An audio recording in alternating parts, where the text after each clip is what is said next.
Our Become a Hero toy drive is in full swing. Whenever you buy any of my books, all of the revenue will go towards buying toys for needy children this holiday season. Gotta be quick. The campaign ends December 20th, and we're trying to raise a goal of $500. Thank you guys in advance. Enjoy the show.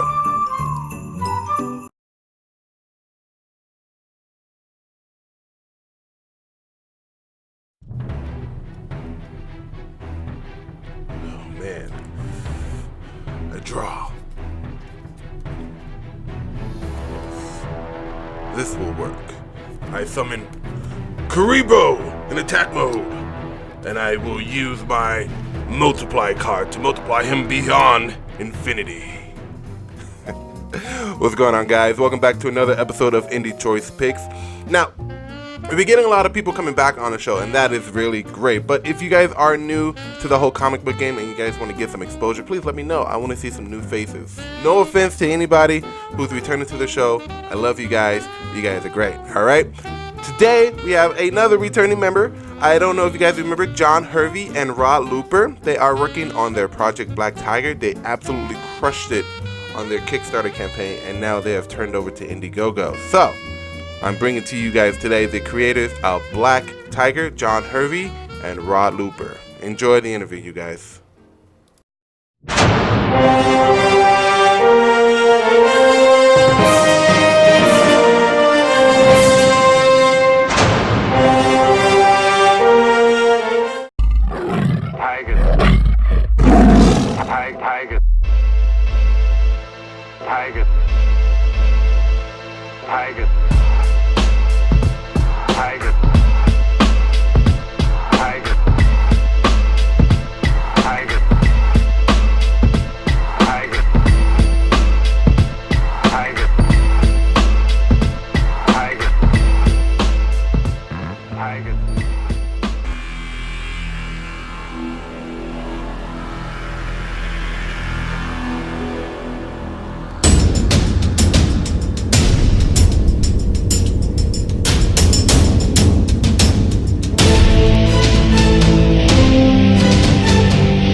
For just jumping back onto this show, man. You guys are getting a lot of people to come back on the show who's been on the show before, so there's a lot of returning stuff, and people are really liking it, like the consistency and stuff. So you guys are running your Black Tiger campaign on Indiegogo.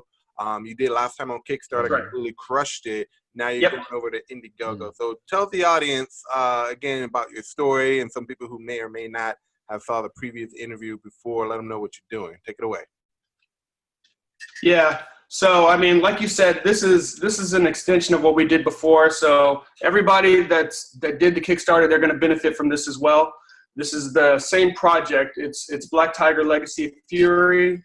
It's really a story of some generational conflict as you jump on board where the mantle passes from one Black Tiger to the next. That's one difference, I'd say, between like a Batman and a Superman. I mean, different people have held the mantle of Batman, but Bruce Wayne is Batman. Yeah, For sure. Kal-El is definitely Superman. right.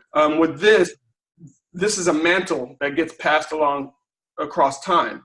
Mm-hmm. So you have a father who ends up passing it to a son, but the son he's on a different path. He's in a triad, so he's going in a different path. But he has a daughter who's an assistant DA, and it's a conflict of generations. It's a conflict within the generation as the daughter becomes aware of the power, and as the grandfather who's institutionalized still has some of the power.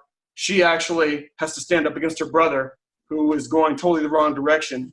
And, it's a Kung Fu story, so you can't have a Kung Fu story without some good old revenge, without, it's a Kung Fu flair, definitely with a nice Western touch. And, being a big comic book head like I am, like Rod and I are, we want to have that kind of a flow, that kind of a storytelling, Western flow to the story. Gotcha. Yeah, and we have sometimes some mix of things. It's not just Kung Fu. That's the main thing on the story, but we have a little bit of fantasy, a little bit of military characters, everything mixed. It's a very contemporary story, and and some surprise that we don't want to reveal too much, but it's a really big work that we did for at least 15 years. We were producing little by little, 10 pages, then 5 pages per month, because I was working on other projects. So John sometimes sent me an email asking if I could draw at least 10 pages this month or 5 pages, and we keep going. Years, and now we are putting all together in a huge graphic novel. You'll be thick, very, very thick. I was starting to get awesome, some of the graphic novels that I've backed before, so I'm getting a lot of those back. So I have a little corner over here. I don't know if you can see it, but they're starting to stack up. And I gotta make an effort to go over here and just knock these out so I can read you guys. Because I don't know. I randomly check my mailbox. I don't even go to the mail, to be honest. Maybe once every 2 weeks I'll go get my mail, for sure. I'm not lying. Yeah. It'll be like a big box in here, and I'm like, okay, what project is this? And I open it up, and I'm like, oh shit, it's Last Stop by these guys. I remember backing this. Wait, did I back it? I think I did. So much is coming out right now. So I'm really excited over what you guys are doing for you guys' campaign. I'm going to share you guys' stuff really quick, just like always, so that way the audience can see what's going on here. So yes, sir. So you guys only set a goal of $500 for the Indiegogo campaign, right? Yeah. I mean, you helped us. You helped us by letting us get on your show when we did the Kickstarter. So we were able to fund the Kickstarter campaign. Nice. Yeah, that helped you So guys. that was huge. Was so good. And last time we were on Mandy's show and we crushed it. That's nice. And now we are planning on stretch goals. We were talking about maybe to make 4 pages of cover, like those Brian Hitch Avengers illustration with all the characters together, villains, dragon, everything that we have in the story. Right. But we are planning more things, maybe add a little more page, or I don't know. We are talking about a few minutes ago, and man, what more we do? Because we still have 19 days to finish the campaign.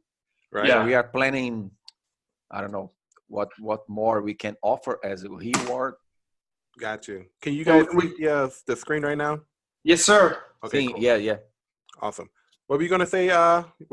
Before I cut you off? My bad. Yeah, I mean, it's been a fun kind of a very long-term project. So it's we have this story arc. It's 158 pages. So we're gonna make sure people get their money's worth. Yeah. On the graphic novel. Rod only has 6 more pages left to draw in this story arc. So we're pretty close to being done with production. I think there's 6 pages left to be drawn. There's probably like 11 pages that left to be colored. So this book is coming. You know? Ready to go. When's the expected date for this to be out? Well, we listed the date as May 2020 because I wanted to make sure we were gonna get everybody their books in time. Yeah. You know, I hate to say we're ahead of schedule because then I don't want to fall behind schedule. But as of now, our intention is to get the books into people's hands in the first quarter of 2020. You know, that's our intention right now. You know, we have pretty much most of the production. A few things we want to add. We would really like to do that wraparound cover because I think it would just be cool. Yep. You know, it would look great, and I think people would enjoy it. And you know, so we're trying to be very kind of judicious about what we add because bro, honestly, we already have another 110 pages for the next story arc already. For the next story. All you guys done. Are just sitting here crushing it right now. So we want to make sure we get this into everybody's hands, and then we can produce another really big volume for everybody. Yeah. But it's one of those things where it's almost kind of tantalizing. You know, we keep expanding on this story arc. We added another 20 pages to it. That's what got it to 158. You know, and you know, we've got ideas of how we could flesh this out if we wanted to make it a little bit more fulsome. But I think we just need to get into people's hands now at 158 pages. Nice. Yeah. All right. So you guys crushed the Kickstarter. I think you guys did about 5,000, a little over, right? Yeah. You guys are jumping on the Indiegogo. You guys are expanding your audiences, trying to get more people excited, because I know there's like 2 different factions of readers. There's people that use Kickstarter. We noticed that too. Is very different audience. Is what is happening with Billy Tooth. He released in this 2 platforms at the same time because it's a different audience. And Billy's crushing it on both platforms. Yeah, it's not the same.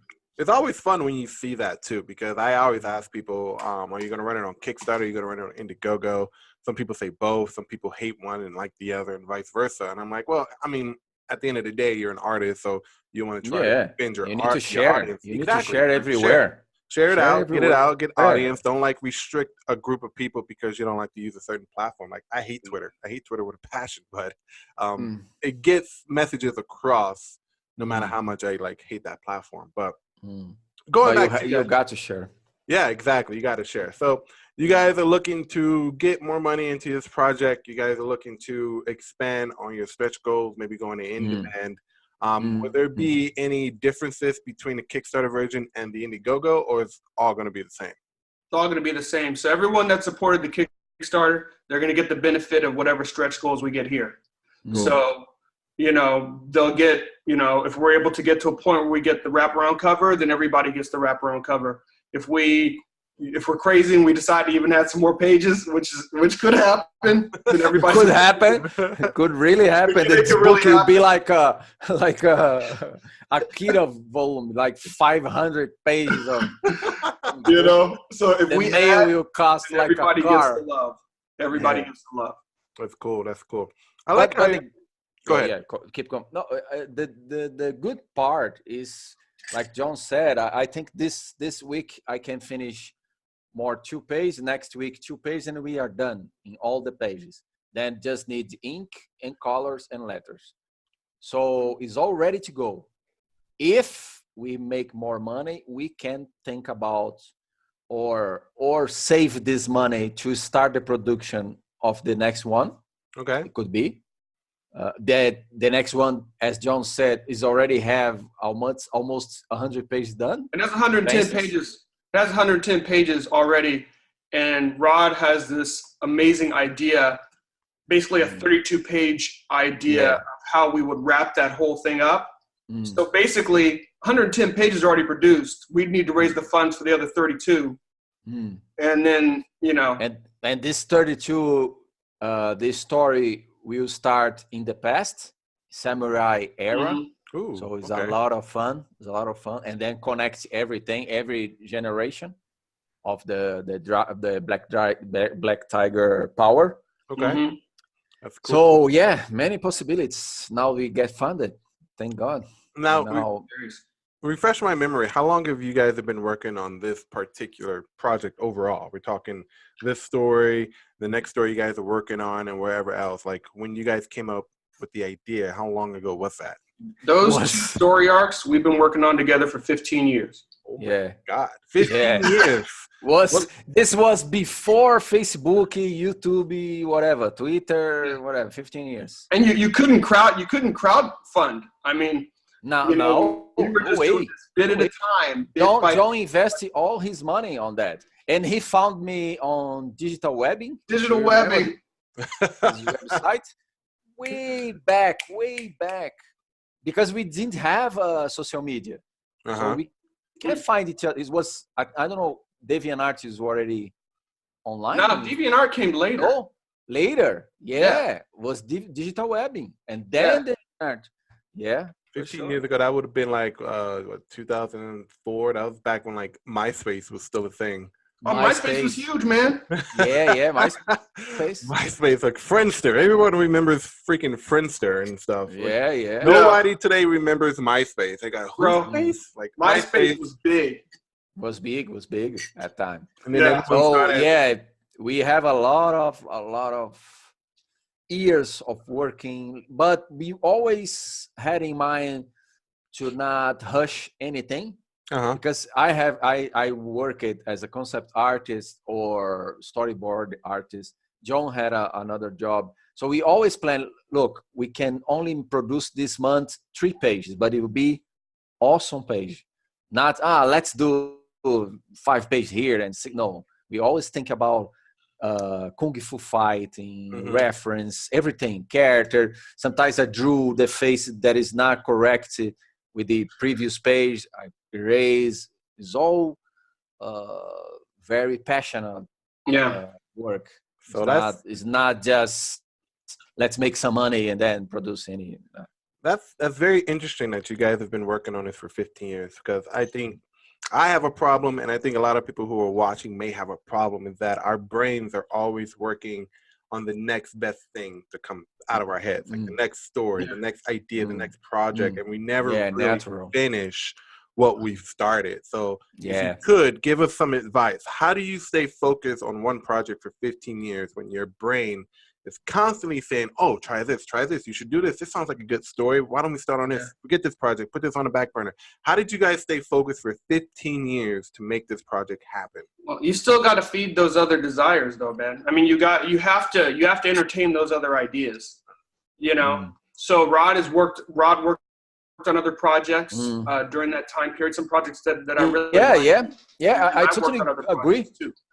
I totally agree with John. Sometimes I send an email for him and say, man, this story, I'm get tired of this story, I need to break. And they say, no problem, Rod, do whatever you have to do. And then I get another gig, and then I say, man, I have an idea for this story. And then I send an email to him and say, let's do it.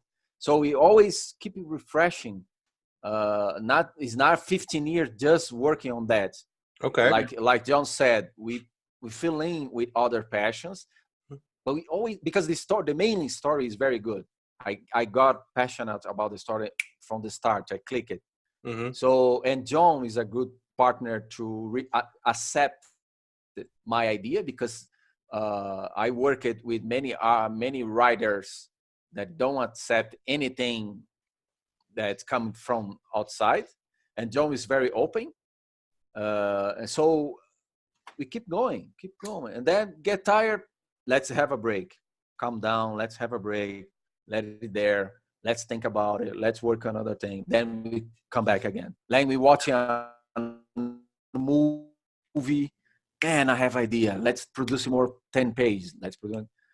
And when we go, now we go here, I know, 15 years later. Publishing. What would be? And man, I even noticing 15 years passing like that. What would you say would be the longest time you took a break from this project and did something else, from both of you? Maybe 2 years. Yeah, I was gonna say a couple of years. Because was when I worked in Australia as a concept artist. Yeah, I worked there for 2 years, and when I was about to finish my contract, John sent me an email. Man, I have an idea for another thing on Black Tiger, and I said, man, let's do it. I'm finishing my contract. Let's do it, because we became friends. Mhm. That's the thing too. We send emails each other, not just to talk about Black Tiger, but to talk about any idea, anything, family things. So we always keep contact. This is a very important part too. You need to be constantly in contact, like social media. Now we have social media, but before we talk about email all the time, sending emails each other. Oh, Hey, yeah. man, how you doing? How you doing? How you your family? How you doing your son? Let's produce something. I have idea. I'm uploading a Dropbox idea. So we always constantly talking each other. That's Yeah. cool. That's cool, man. A lot of everyone who's working with people, especially you guys, because Rod, you're over in Brazil, right? Yeah. So you guys are like literally different time zones right now. So it's Yeah, cool. I know a lot of people who are working together. Me with my guy, he's over in the Philippines. We talk Okay. about, he just got married. I just got married. He just found a job. Nice. Helping him pay the bill. So it's like back and forth. But Yeah. it's stressful for the both of us because we do have both of our day jobs. He has a wife. I have a wife. Yeah. No kids yet. No, not yet. But but going further, it's kind of like it's fun how you develop that relationship with these people who you've never met or I've never met. Yeah. I never met before. John in person. Yeah. Exactly. That's the crazy thing. We're like brothers, and we've never like shaken hands, hugs. So fun, We're man. gonna make that happen. I mean, are you guys ever gonna like set up shop at a Comic-Con? I mean, Rod, do they do Comic-Cons out in Brazil or anything like that? Oh, Yeah, they started, I think 4 or 5 years ago, exploded the Comic Cons here. See, I mean, you And got then the now we opportunity to go have with one. Yeah, now we have one, like the huge one. I think is CCXP Experience. That is a big one. It will be like next week, 5 and 6 December. Okay. And then Netflix, Will Smith came already for here. It's huge, very. The Spider-Man guy from the movie came. All the arts, Lee Bermejo, Jim Lee came to here. It's very, very big. But maybe one of those goals could be like that. Pay my flight tickets to see John for the first time after 15 years. And then we can sign the books in some convention. It would be awesome. I wanted to get back into the circuit because I was in the circuit for a little while back in 2016 or 15. One of those years I was in the circuit. I was doing like 3 Comic-Cons a year, just going around. And I hadn't even like produced any comics. It was all just my books. And took a break from that for a while because it was a lot of work, like driving from Vegas to LA and to go down to like Arizona and driving around like once every 3 years. But it was a lot of fun because you meet a lot of people and get your workout. And I mean, who doesn't like a good Comic-Con convention, right? I mean, it's like of course, the best thing. So I think next year, 2020, is going to be like my chance to jump back into the circuit and like trying to redo this thing because it's a lot of fun when you do that. So I really hope you guys like get together and like set up a booth, whether it's in Brazil or stateside. That I come out and see you guys for sure. That'll be fun. Oh man, I think social media can make that even better because so many of us are meeting each other now. It makes the opportunity for all of us like, hey, we're gonna go to the convention. We can even try to get tables near each other. You can do that kind of stuff in an artist alley or whatever, and you can almost kind of have your crew already established, even though we're coming from different places. I'm just looking at social media. I'm looking at this whole thing with crowdfunding. I'm like, it's a different world, man. It's like, totally. You change go everything, and it's like everybody's got a few people here and there that want to see them, but hey, check this out too.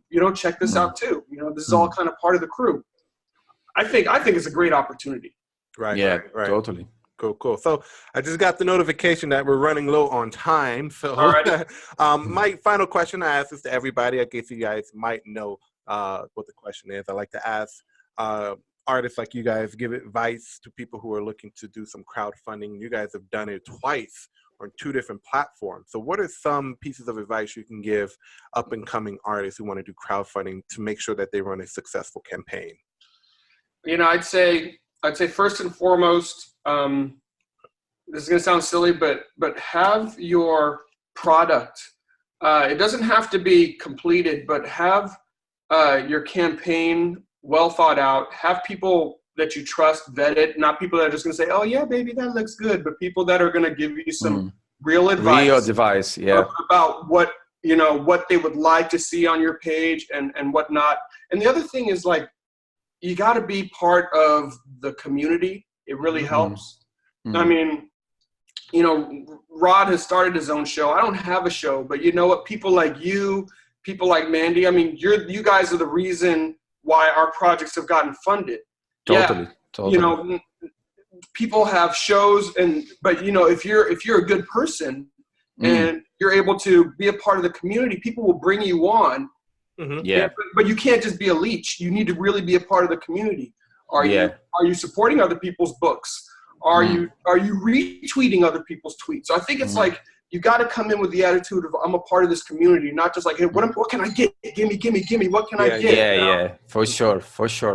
I totally agree. First, a good book, in the sense of good story, good art, good everything, good letters, everything. If you have like 80% done, ready to print, you'll be better, but it's not necessary. Yeah. And I totally agree. You have to learn how to grow your fan base. Today, what I'm noticing is YouTube is the platform. That's why I start to make some live stream drawing. And you need to be a part of the community in the sense that what John said. Not just give me, oh, please help me. No, you need to help each other. Retweet. Man, sometimes it's 2 a.m. and I'm retweeting some indie creator. 2 a.m. in my bed and like looking on Twitter. Oh, this is good. Retweet. This helps a lot, man. A lot. I know a guy, we became a friend again, Gilbert. And man, this guy, Russell, man, on Twitter, he tweet. He posts like 9 or 10 posts per day on Twitter. All the time. And participating of another stream, make friendship, man. And the guy get funded. I get funded too with Antonio producing Detective Dead. Get funded. So yeah, it's not so simple. It's a mix of things to get successful. It's not just, oh, I have a good art and an amazing story, you get money. No.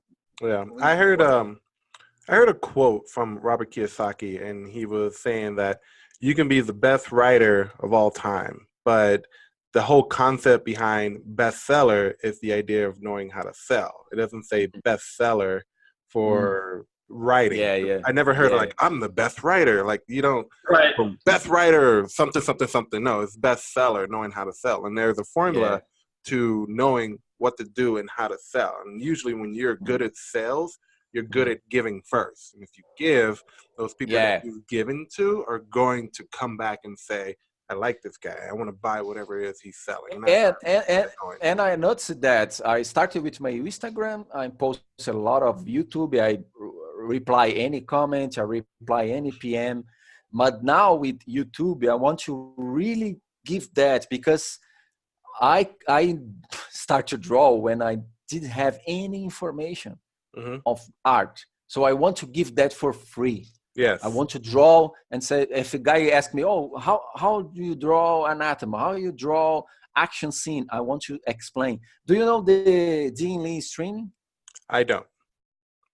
Look for the Dean Lee streaming. He's doing on Twitch and reply on YouTube. And he draw every day, man. Every day he draws and share. So I think people can relate it that. I need to work on drawing hands. I suck at drawing hands. Like, I suck too, man. I can this quiz. How is the word? Put some tricks that for others it seems that is a good hand. but for me, it's not a good hand. Like I know that it's not a good hand. It's just hard because everyone's fingers are different, because it's like when you think about proportionality, like sometimes my hand is like bigger than my head, but I'm a big guy. Like how big my hand is. Like there's some people whose hands are smaller than this, and it's like you have to it's proportionality based on whoever you're drawing. So sometimes the hand may come out big. They come out big, you just say, well, that's his power. His name is Hammer Fist. So there you go. There you go. Solve it. Right? Done. The magic of comic books. Solve it.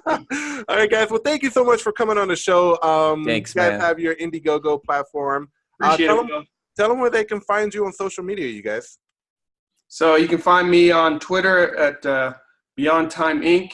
You can find me also the same thing on Instagram.